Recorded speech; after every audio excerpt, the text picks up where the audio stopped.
बिस्मिल्लाहिर्रहमानिर्रहीम। अजीज़ तुलबा, हमारी आज की discussion position of Fermi level के बारे में है कि सेमीकंडक्टर में फर्मी लेवल जो है या फर्मी एनर्जी की वैल्यू जो है वो कितनी होती है और कहाँ पे लाई करती है। उसको मैथमेटिकली भी देखेंगे, उसको ग्राफिकली भी देखेंगे, उसकी जनरल डिस्क्रिप्शन भी देखेंगे कि फर्मी लेवल जो है वो बुनियादी तौर पर हम कह किसे रहे हैं। परफेक्ट प्योर सेमीकंडक्टर में कहाँ लाई करेगा फर्मी लेवल, उसकी पोजीशन कहाँ होती है, और जो आपके पास इंट्रिंसिक एक्सट्रिंसिक सेमीकंडक्टर्स होते हैं उसमें जो है वो पोजीशन ऑफ फर्मी लेवल जो है वो कहाँ पे पाई जाएगी। इसको आप मैथमेटिकली और थ्योरेटिकली किस तरह से डिस्क्राइब कर सकते हैं।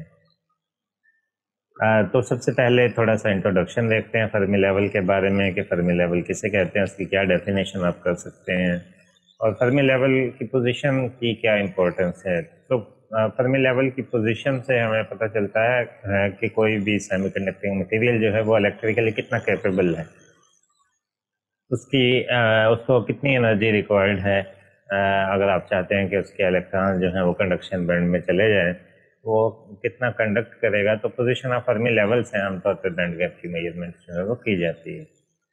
फर्मी लेवल को आप डिफाइन कैसे करेंगे?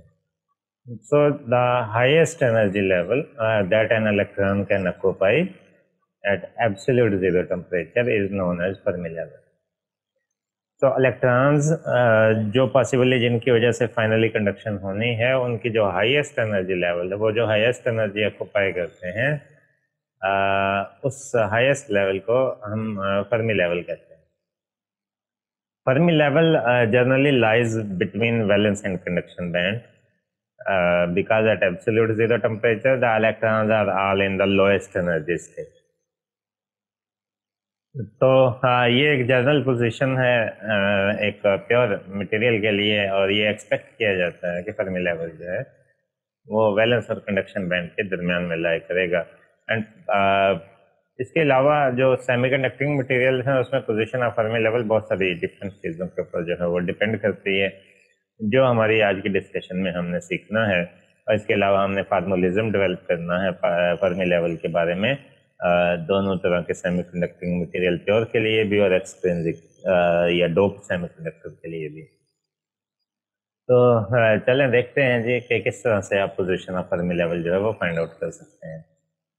तो पहले हम प्योर सेमीकंडक्टर या इंट्रिंसिक सेमीकंडक्टर की बात करते हैं।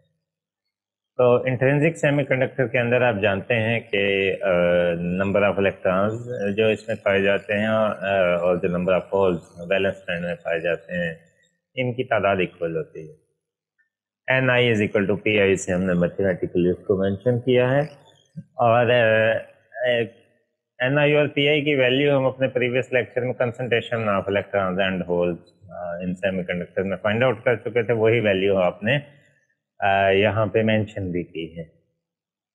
तो आपने जो है वो मेंशन किया, ये वैल्यूज पुट कर दी, एन सी एक्सपोनेंशियल माइनस ई C minus E F over K B T. ये ई एफ जो है ये हमारा जो है वो फर्मी लेवल को डिनोट करता है, energy at the Fermi level is equal to ये पी आई की वैल्यू आपने पुट कर दी, N V exponential minus E F minus E V over K B T. ये आई जो सब्सक्रिप्ट है ये इंट्रिंसिक के लिए हमने मेंशन किया है, इंट्रिंसिक सेमीकंडक्टर्स के लिए। अब आपने थोड़ा सा इसको जो है वो रीअरेंज किया है, एन वी से डिवाइड कर दिया, और फिर ये जो एन सी के साथ टर्म है इससे भी डिवाइड कर दिया, बेसिस इक्वल थी, सारी पावर जेड हो गई, राइट। तो ये बन गया आपके पास E C plus E V minus two E F I over K B T. N C और N V is equal to exponential this.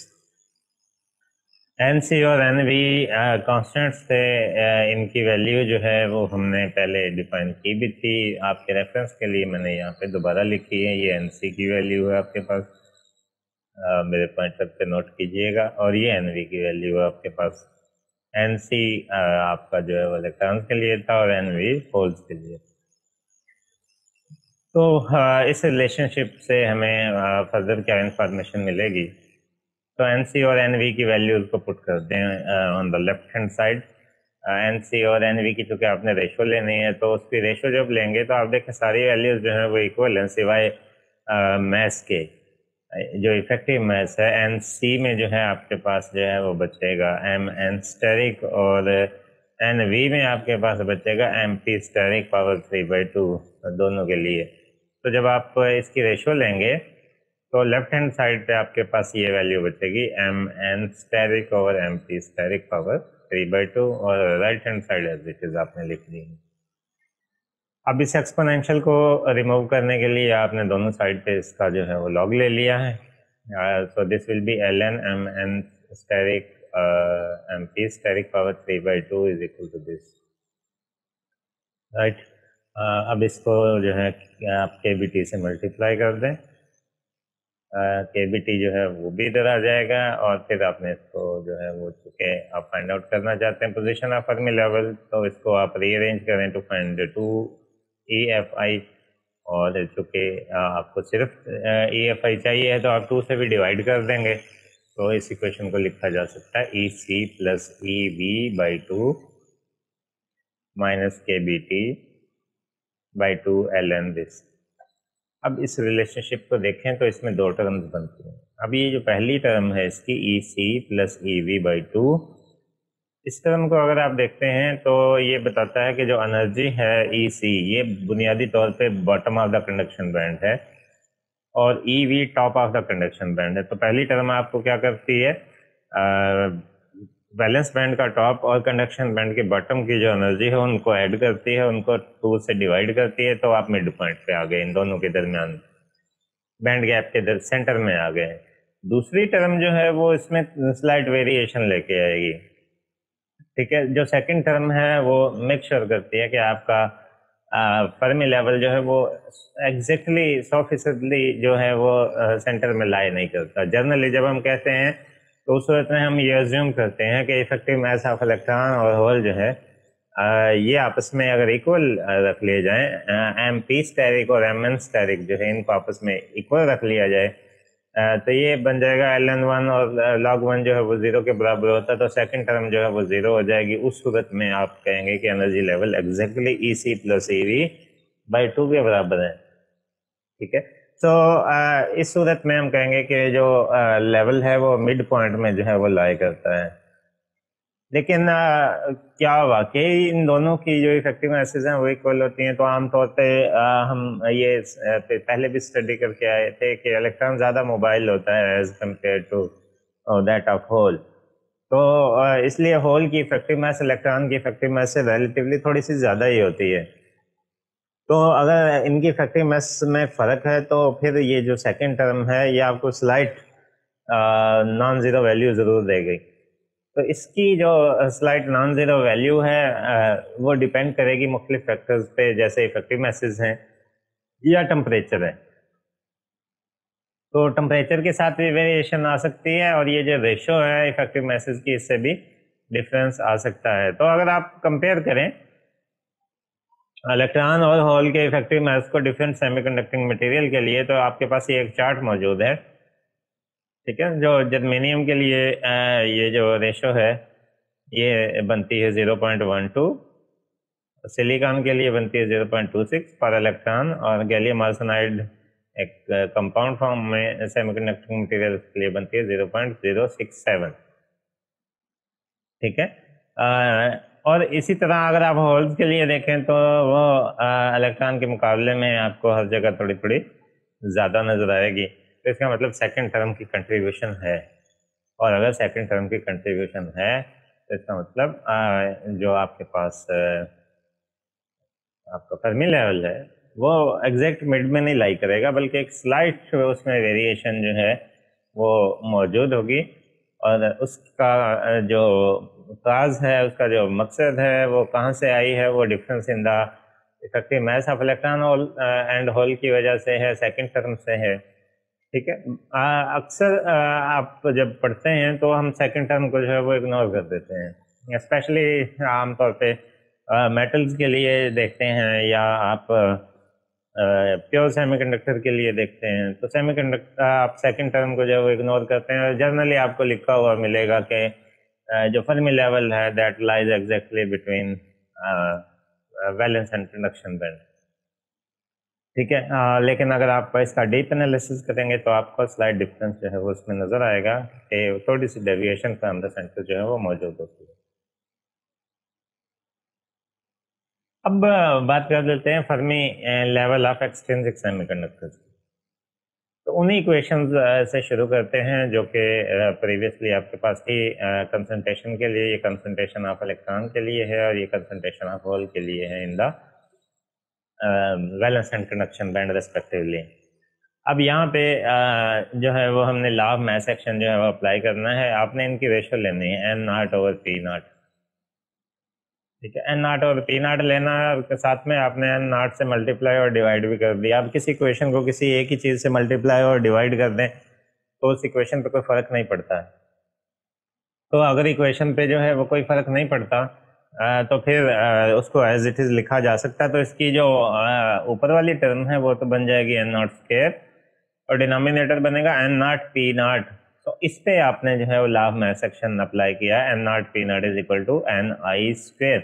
N I जो है आपको बुनियादी तौर पे concentration of impurity of electron in intrinsic semiconductor बताता है। N not जो है वो एक्सट्रिंसिक के लिए है, एन आई जो है वो इंट्रिंसिक प्योर के लिए है। चूंकि प्योर में आपको पता है एन आई और पी आई बराबर होते हैं तो इसलिए उसको एन आई स्क्वायर भी लिखा जा सकता है, उसको पी आई स्क्वायर भी लिखा जा सकता है। ठीक है, चूंकि प्रोडक्ट जो है वो कांस्टेंट होता है तो प्योर फॉर्म में तो जो है वो एन आई और पी आई चूंकि बराबर होते हैं तो प्रोडक्ट जो है वो एन आई स्क्वायर भी हो सकता है, पी आई स्क्वायर भी हो सकता है। सो ये डिनोमिनेटर में आपने जो है वो एन आई स्क्वायर लिखा है, N not P not. So N C और एन वी ये रेशो लिए आपने, लेफ्ट हैंड साइड है। ये एक्सपोनेंशियल को आपने जो है वो इकट्ठा कर दिया तो ये बन गया 2EFN minus AC minus EV over KBT is equal to N not square और N I square. Basic relationship वही है। यहाँ पे इक्वेशन रेशो आपने खुद से जो है वो डिफाइन की है, वहाँ पे भी बिल्कुल इसी तरह का रिलेशन था। लेकिन यहाँ पे जहाँ एन नॉट पी नॉट था वहाँ पे आपने law of mass action apply किया है, जो कि हमने कल स्टडी किया था।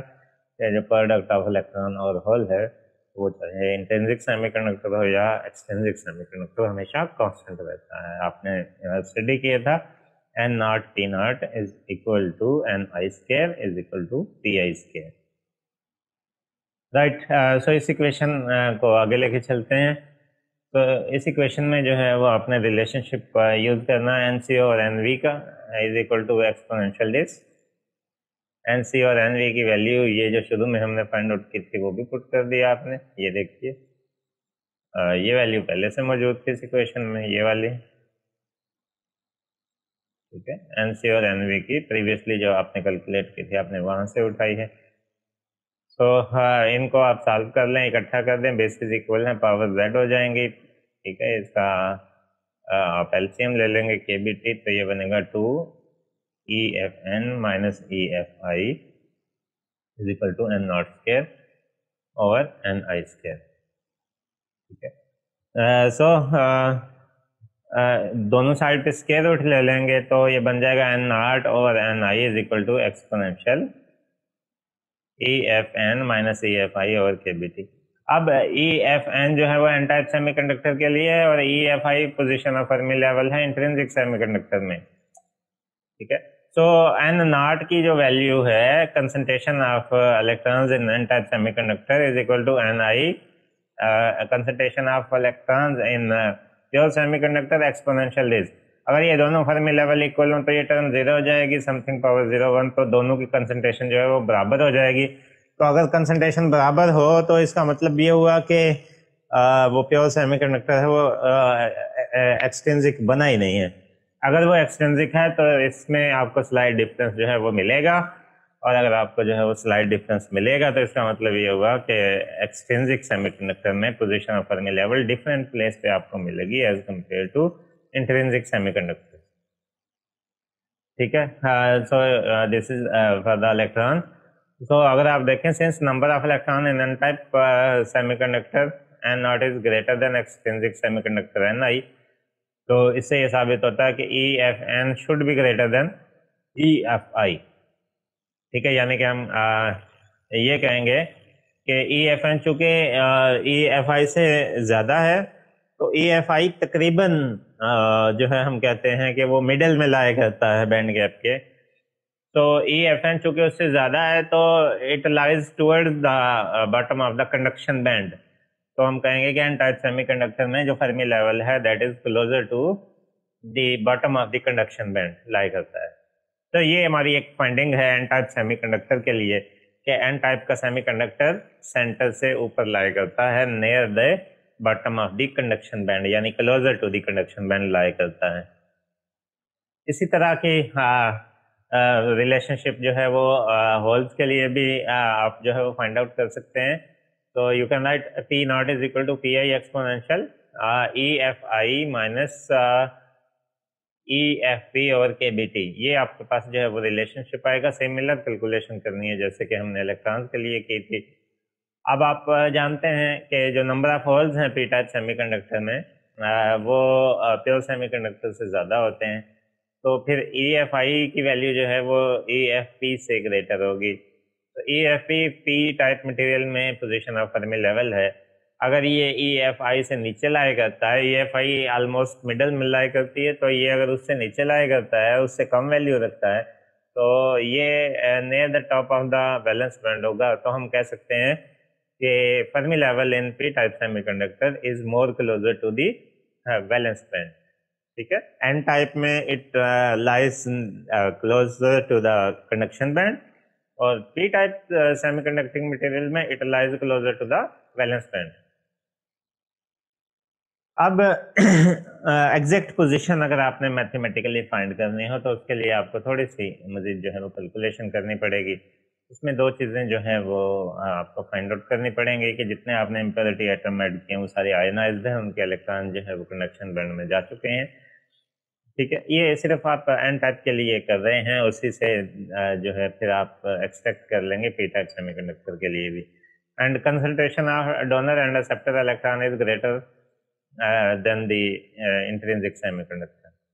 ठीक है, यानी कि इसको मैथमेटिकली ऐसे लिखा जा सकता है N D concentration of donor electrons or an a acceptor is greater than that of n naught. ठीक है, so the donor electron concentration will be nd is equal to nc exponential this। ठीक है, N type के लिए ये concentration का relationship था electron के लिए जो हमने फाइंड आउट किया था। इसको ऐसे आप जो है वो मेंशन कर सकते हैं। तो इस इक्वेशन को जो है आप फर्मी लेवल फाइंड आउट करने के लिए उसी तरह सिंप्लीफाई करें जैसे आपने स्टार्ट में किया था। एन डी को एन सी से डिवाइड कर दें, एक्सपोनेंशियल ख़त्म करने के लिए एल एन ले लें, लॉग ले लें, राइट, और के बी टी से जो है वो बाद में मल्टीप्लाई कर देंगे। तो आपके पास जो है वो ये रिलेशनशिप बनेगा E C minus E F is equal to minus K B T L N N D over N C. अब आपके पास ये जो रिलेशनशिप बना है इससे आप फर्मी लेवल की पोजीशन फाइंड आउट कर सकते हैं for electrons is equal to E C minus K B T L N N C और एन डी। ये देखें, ई सी जो है ये bottom of the conduction band है। इसमें से आपने स्लाइट एक छोटी सी टर्म निकलेगी K B T L N N C और एन डी को जब सॉल्व करेंगे तो इनको अगर सॉल्व करते हैं तो इसका मतलब ई सी से स्लाइटली लोअर, उसमें से ये जो सेकंड टर्म आपने माइनस की है ई सी से स्लाइटली लोअर आपको फर्मी लेवल की पोजीशन मिलेगी। एन सी की वैल्यू गिवन टेम्परेचर पे आसानी से फाइंड आउट कर सकते हैं, उसका रिलेशनशिप ऊपर मौजूद है। डोनर एटम की कंसंट्रेशन कितनी है वो भी जाहिर है, जब आप डोपिंग करते हैं तो आपको पता होता है कि डोनर एटम की कंसंट्रेशन जो है वो कितनी है, तो उसका भी अंदाज़ा आसानी से लगाया जा सकता है। तो उससे जो है आपको पता चलेगा कि ये टर्म जो है सेकंड टर्म जो आपके पास आती है, ये सेकंड टर्म जो है ये नॉन ज़ीरो होगी और ये नॉन ज़ीरो टर्म जो है वो फर्स्ट टर्म में से चूँकि माइनस होनी है, तो जो फर्मी लेवल की पोजीशन होगी ये यहाँ से भी मेक श्योर होती है, पता चलता है कि वो slightly below the conduction band lie करेगी। तो इसलिए हम कहते हैं Fermi level lies just below the bottom of the conduction band. इसी तरह की कैलकुलेशन आप होल्स के लिए भी कर सकते हैं। होल्स के लिए आप एन ए लिखेंगे, ठीक है, एन ए लिखेंगे, F for receptor, A for receptor है। होल्स की concentration is equal to N V exponential this. बिल्कुल वही आपने मैथमेटिक्स की है, एन वी से डिवाइड कर देंगे, नेचुरल लॉग ले लेंगे इसका, और फिर आप जो है वो ई एफ की वैल्यू फाइंड आउट कर लेंगे। तो ई एफ की वैल्यू जो है आपके पास आएगी E V plus K B T L N N V और एन ए। अब यहाँ पे भी इस सेकंड टर्म को देखें तो ये भी एक नॉन जीरो टर्म है, और ये ई वी के अंदर ऐड होती है। अब ई वी क्या चीज़ है, आप जानते हैं ई वी जो है ये आपके पास पोजीशन है top of the valence band की। तो top of the valence band की जो एनर्जी है उसमें आप स्लाइटली एक कुछ स्मॉल टर्म जो है वो ऐड करते हैं, तो आपके पास फर्मी लेवल की पोजीशन आती है। तो इसका मतलब क्या हुआ कि Fermi level lies just above the top of the valence band.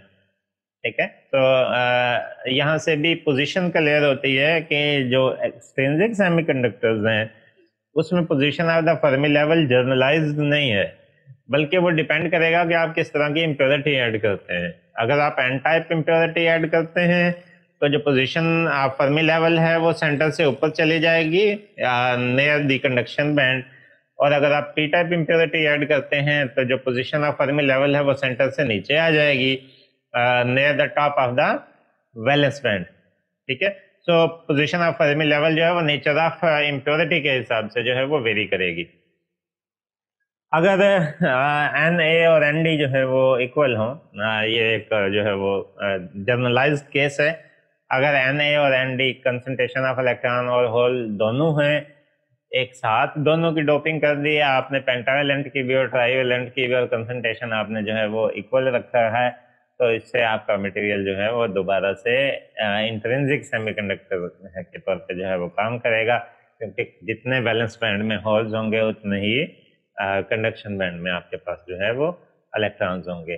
सो अगर आप ऐसा करते हैं तो फिर आपके पास जो है वो ई एफ की वैल्यू जो है वो लाइक आप यहाँ पे देखें E C plus E V by two, ये पोजिशन ऑफ फर्मी लेवल का रिलेशनशिप जो शुरू में आपने लिखा था minus K B by two L N N C over N V के बराबर है। ठीक है, एन सी और एन वी आपने फाइंड आउट किया था एम एन स्टेरिक और एम पी स्टेरिक पावर 3/2 है। ठीक है, तो E F is equal to this, ये वही रिलेशनशिप है जो कि इंट्रिंसिक सेमीकंडक्टर के लिए था।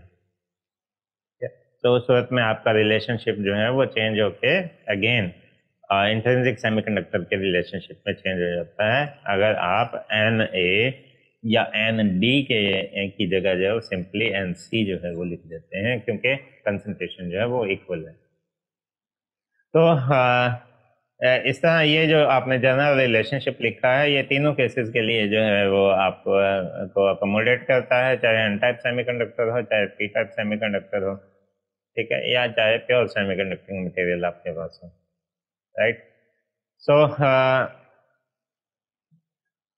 फाइनली जो है हमने इसको जो है वो ग्राफिकली रिप्रेजेंट भी किया पोजीशन ऑफ फर्मी लेवल को इन सेमीकंडक्टर। तो इंट्रिंसिक सेमीकंडक्टर के लिए हम अज्यूम करते हैं at absolute zero it lies nearly at the centre. ठीक है, और अगर आप एन टाइप सेमीकंडक्टिंग मटेरियल की बात करते हैं तो ये पोजीशन लेवल जो है आपको सेंटर से ऊपर नजर आएगा। ठीक है, near the acceptor levels, donor levels. ठीक है, और जब आप जो है वो पी टाइप मटेरियल की बात करेंगे तो the Fermi level lies near the extra energy levels generated due to the acceptor atoms. ठीक है, तो ये top of the valence band के करीब है पी टाइप सेमीकंडक्टिंग मटेरियल में, एन टाइप सेमीकंडक्टर में ये bottom of the conduction band के करीब है। ठीक है, तो इसीलिए ये एनर्जी की वेरिएशंस भी आपको नज़र आ रही हैं, इसीलिए एन टाइप के अंदर जो है वो इलेक्ट्रॉन आसानी से फ्री हो जाते हैं क्योंकि फर्मी लेवल जो है वो शिफ्ट कर जाता है नियर दी कंडक्शन बैंड, और पी टाइप मटेरियल में होल्स आसानी से मिल जाते हैं आपको क्योंकि फर्मी लेवल शिफ्ट कर जाता है near the top of the near the valence band कह लें आप उसको सिंपल वर्डिंग में। तो हाँ, इस तरह से जो है वो फर्मी लेवल की वेरिएशन को जो है वो स्टडी किया जा सकता है। आपने यहाँ पे ये बात जहन में रखनी है कि हमने टेम्परेचर की वेरिएशन को स्टडी नहीं किया, हमने सिर्फ डोपिंग का इफेक्ट देखा फर्मी लेवल पे कि डोपिंग कंसंट्रेशन जो है वो अगर उसकी नेचर को बदल दिया जाए तो उससे जो है वो पोजीशन ऑफ फर्मी लेवल पे पॉसिबली क्या इम्पैक्ट आता है, क्या तब्दीली उसके अंदर जो है वो आ सकती है। तो आज के लिए यही हमारी डिस्कशन थी। मैं उम्मीद करता हूँ आपको इसकी समझ आई होगी।